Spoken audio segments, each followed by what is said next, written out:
మాజీ మంత్రి వైఎస్ వివేకానందరెడ్డి కుమార్తె వైఎస్ సునీత ప్రాణభయంతో హైదరాబాద్ పోలీసుల్ని ఆశ్రయించారు. చంపేస్తామంటూ సోషల్ మీడియాలో పోస్టులు పెడుతున్నారంటూ సైబరాబాద్ సైబర్ క్రైమ్ పోలీసులకు సునీత ఫిర్యాదు చేశారు. ఫేస్బుక్ లో అసభ్యకరమైన పోస్టులతో పాటు తనను వైఎస్ షర్మిలను లేపేస్తామనే విధంగా బెదిరిస్తూ పోస్టులు పెడుతున్నారని ఫిర్యాదులో పేర్కొన్నారు. మాజీ మంత్రి వైఎస్ వివేకానందరెడ్డి కుమార్తె వైఎస్ సునీత ప్రాణభయంతో హైదరాబాద్ పోలీసుల్ని ఆశ్రయించారు.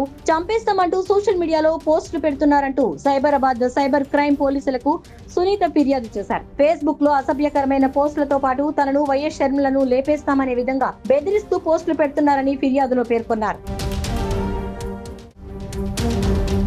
మాజీ మంత్రి వైఎస్ వివేకానందరెడ్డి కుమార్తె వైఎస్ సునీత ప్రాణభయంతో హైదరాబాద్ పోలీసుల్ని ఆశ్రయించారు. చంపేస్తామంటూ సోషల్ మీడియాలో పోస్టులు పెడుతున్నారంటూ సైబరాబాద్ సైబర్ క్రైమ్ పోలీసులకు సునీత ఫిర్యాదు చేశారు. ఫేస్బుక్ లో అసభ్యకరమైన పోస్టులతో పాటు తనను వైఎస్ షర్మిలను లేపేస్తామనే విధంగా బెదిరిస్తూ పోస్టులు పెడుతున్నారని ఫిర్యాదులో పేర్కొన్నారు. For more interesting updates, do like, share and subscribe to Volga News.